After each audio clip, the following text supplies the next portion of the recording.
21واں پارہ سورۃ العنکبوت، کچھ حصہ اس کا باقی تھا۔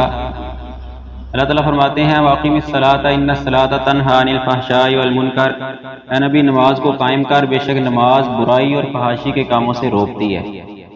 یہاں نماز کا مقصد بیان کیا کہ نماز کیوں پڑھنی ہے۔ دنیا میں یہ فائدہ ہوگا کہ نماز تمہیں برائی اور فحاشی سے روکے گی، نیکی اور برائی میں پہچان کروائے گی۔ اگر تو نماز ہمیں یہ فائدہ پہنچا رہی ہے تو ہماری نماز قبولیت کا درجہ پا رہی ہے۔ اگر نماز بھی پڑھ رہے ہیں اور ساتھ برائی اور فحاشی بھی چل رہی ہے تو یقیناً کوئی نہ کوئی خرابی ہے، خشوع و خضوع نہیں ہے، پڑھنے کے اندر ارکان کے اندر کوئی نہ کوئی خرابی ہے، اس کی ہمیں اصلاح کرنی چاہیے۔ سورۃ الروم کا آغاز ہوتا ہے الف لام میم غلبت الروم۔ روم کے اندر عیسائی آباد تھے اور ایران کے اندر فارس ایران کے اندر مشرک تھے جو سورج کی پوجا کرتے تھے۔ یہ دو قومیں تھیں اس وقت۔ تو ادھر مکہ کے اندر مشرکین مکہ تھے اور نبی محمد صلی اللہ علیہ وسلم تھے، اور مسلمان رومیوں کی طرف مائل تھے، کیونکہ رومی جو تھے وہ اہل کتاب تھے، عیسائی تھے۔ ان کے اندر یہ بات تھی کہ وہ اللہ کو مانتے تھے اور آخرت پر یقین رکھتے تھے، اور مسلمان بھی اللہ کو مانتے تھے اور آخرت پر یقین رکھتے تھے۔ اور مشرکین مکہ بتوں کی پوجا کرتے تھے، اور ایران کے جو لوگ تھے وہ بھی بتوں کی پوجا کرتے تھے اور آخرت کا انکار کرتے تھے، اور مشرکین مکہ بھی آخرت کا انکار کرتے تھے۔ تو وہ ایران کی طرف مائل تھے۔ ہوا یوں تھا کہ ایران اور روم کی اکثر لڑائیاں رہتی تھیں، تو ایران والوں نے رومیوں پر فتح پا لی۔ اس کا تذکرہ اللہ تعالیٰ نے کیا کہ ایران جو تھا یعنی بت پرست اہل کتاب پر فاتح ہو چکے ہیں، لیکن ان قریب یہ فتح پلٹے گی اور ایران والے دوبارہ روم والے ایران پر فتح پا لیں گے۔ تو اس کا تذکرہ کیا یہاں پر اللہ تعالیٰ نے، اور مسلمانوں کو خوشخبری دی۔ مسلمانوں کے لیے خوشخبری اس لیے تھی کہ آگے پھر جب جا کے رومیوں نے ایران پر فتح پائی، اس دن پائی تھی اسی دن جس دن بدر کی جنگ ہوئی تھی۔ یعنی ادھر مسلمان فتح پائی مشرکین مکہ پر، ادھر ایران والوں نے فتح پائی تھی، روم والوں نے فتح پائی تھی ایران والوں پر۔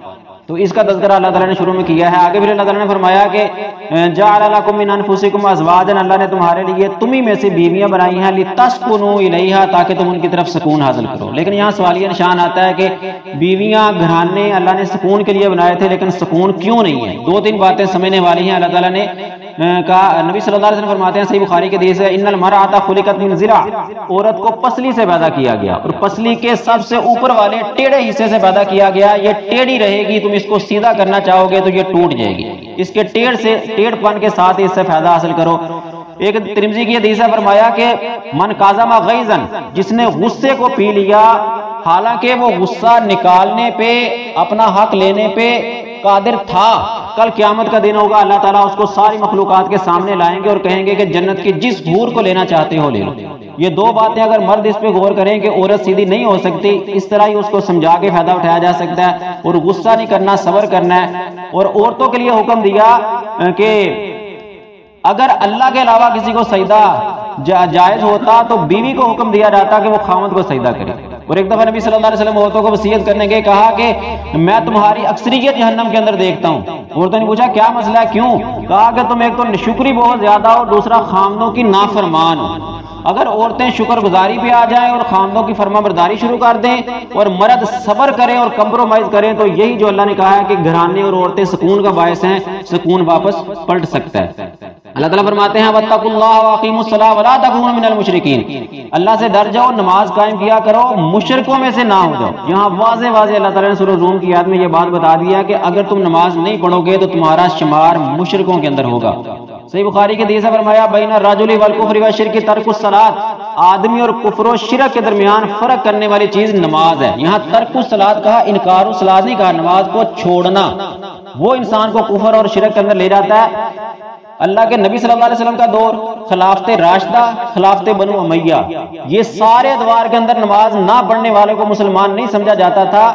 خلافت بنو عباسیہ جب آئی تو اس وقت بعض لوگ آگے چونکہ چنانچہ اگرچہ مگرچہ اس لیے کہہ کے انہوں نے جو ہے نا وہ تھوڑا سا لوگوں کو ڈھیل دینا شروع کر دی کہ نہیں، اگر بس پڑھ لو نہ پڑھو، کبھی پڑھ لو کبھی نہ پڑھو، ایک پڑھ لو دو پڑھ لو، رخصتیں دینا شروع کر دی۔ لیکن اس سے پیچھے سارا نبی صلی اللہ علیہ وسلم کا دور، صحابہ کا، بنو امیہ کا دور، اس میں یہی قاعدہ تھا کہ نماز مسلمان پڑھتے ہیں، جو نہیں پڑھتے وہ مسلمان نہیں ہے، یہ قاعدہ تھا۔ زکوٰۃ کے بارے میں، زکوٰۃ اور سود میں فرض اللہ تعالیٰ نے بتایا کہ تم سود لیتے ہو تاکہ مال بڑھ جائے، لیکن اللہ کے ہاں سود کی وجہ سے مال نہیں بڑھتا۔ ہاں اگر تم زکوٰۃ ادا کرو تریدون وجہ اللہ، اللہ کی خوشنودی کے ساتھ اللہ کے راستے میں زکوٰۃ دو، فاولئک هم المضاعفون، یہی لوگ ہیں اللہ ان کے مالوں کو ڈبل کر دیتا ہے۔ ایک تو زکوٰۃ ادا کرنی ہے، عشر ادا کرنا ہے، اور دوسرا اللہ کی خوشنودی سے ادا کرنا ہے، چہرے پہ بل چڑھا کے نہیں، ناخوشگواری سے نہیں، خوشی سے ادا کرو گے تب اللہ تمہارے مالوں کو ڈبل کر دے گا، یہ قاعدہ فرمایا۔ آگے فرمایا ظاہر الفساد بالبر والبحر بما کسبت ایدی الناس، دنیا میں خشکی میں تری میں جتنے بھی فساد آتے ہیں، فتنے آتی ہیں، ازمائشیں آتی ہیں، عذاب آتے ہیں، سارے انسان کے ہاتھوں کی وجہ سے ہوتے ہیں۔ انسان عمل کرتا ہے، برائیاں کرتا ہے، ان برائیوں کے نتیجے میں اللہ تعالیٰ پھر عذاب نازل کرتے ہیں، ورنہ اللہ تعالیٰ عذاب نازل نہیں کرتے۔ سورۃ لقمان کا آغاز ہوتا ہے، فرمایا یہ وہ لوگ وَمِنَ النَّاسِ مَن يَشْتَرِي اللَّهْوَ الْحَدِيثِ لِيُضِلَّ عَن سَبِيلِ اللَّهِ، یہ لوگ جو آلات موسیقی خریدتے ہیں تاکہ اللہ کے راستے سے لوگوں کو گمراہ کر دیں، ان کے لیے عذاب مہین، رسوائی والا عذاب ہے۔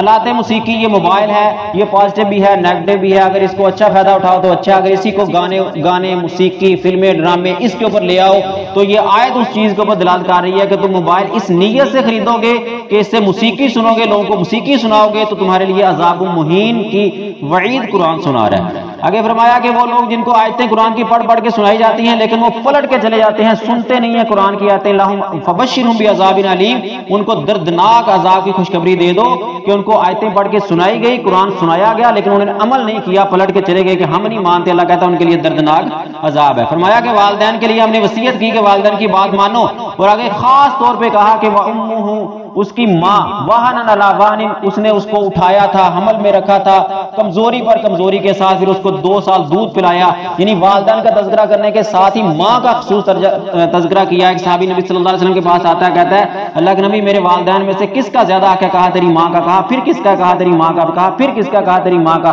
چوتھی بار اس نے کہا پھر کس کا؟ کہا تیرے والد کا، یعنی 3 درجے ماں کو دیے، چوتھا والد کو دیا، کیونکہ ماں نے پیدائش سے پہلے سے تکلیفیں اٹھانی شروع کی اور بعد تک پرورش کا ذمہ داری ماں کے سر ہوتی ہے۔ اس کا مطلب یہ نہیں ہے کہ والد کا حق نہیں ہے، والد کا حق بھی ہے لیکن ماں کو زیادہ ترجیح دی گئی ہے شریعت کے اندر۔ فرمایا کہ اگر والدین شرک کا یا غیر شرعی حکم دیں فلا تطیعہما، تو پھر ان کی اطاعت بالکل نہیں کرنی، فرض نہیں ہے۔ فرمایا کہ لوگوں سے اپنے چہرہ مت پھیرو، ولا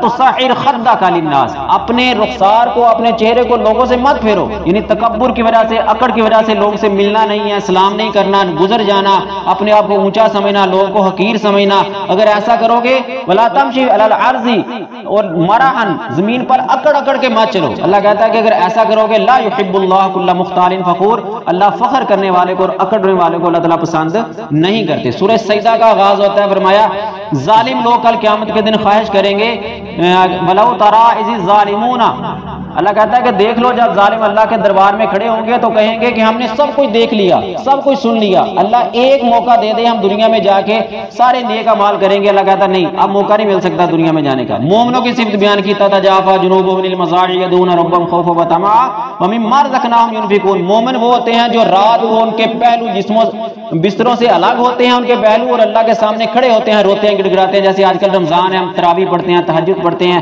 یہ اللہ نے ٹریننگ کے لیے ہمارے لیے مہینہ بھیجا تھا کہ جس طرح رمضان میں رات کو تہجد تراویح پڑھتے ہو، سارا سال ایسے پڑھو۔ وَمِمَّا رَزَقْنَاهُمْ يُنْفِقُونَ، اللہ کہتا ہے جو ہم نے تمہیں رزق دیا ہے، تم نے کمایا، یہ کمال نہیں ہے، ہم نے تمہیں دیا ہے، اس میں سے اللہ کے راستے میں خرچ کرو۔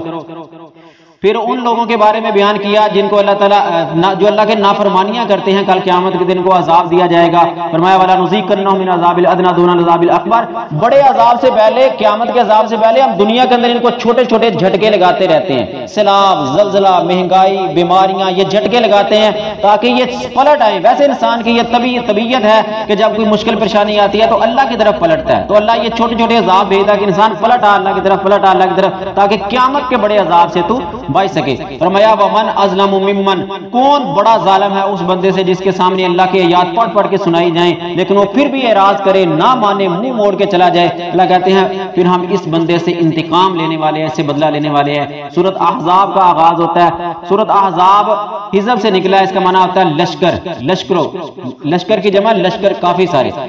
اس کو غزوہ خندق بھی کہتے ہیں، غزوہ احزاب بھی کہتے ہیں کہ جب 4 ہجری کے اندر بنو نذیر کو مدینہ کے یہودیوں کو جلا وطن کیا تھا، مدینہ سے نکالا تھا، تو انہوں نے مکہ کے مشرکوں کو اور ارد گرد کے مشرک قبائل کو جا کے ابھارا کہ ہم مدینہ کے اوپر چڑھائی کرتے ہیں، اس کو ان کو نیست و نبود کر دیتے ہیں۔ 10,000 کا لشکر لے کے وہ مدینہ کی چڑھائی کے اوپر 5 ہجری کے اوپر چڑھ آئے۔ ادھر اللہ کے نبی صلی اللہ علیہ وسلم کو اطلاع مل گئی، سلیمان فارسی رضی اللہ عنہ کے مشورے سے مدینہ کے گرد خندق کھود لی گئی کچھ اطراف میں، اور جب وہ چڑھ آئے تو اندر کے یہودیوں نے بھی بغاوت کی اور باہر سے بھی دشمن چڑھ آئے، مسلمانوں کے اوپر بہت بڑی آزمائش آ گئی۔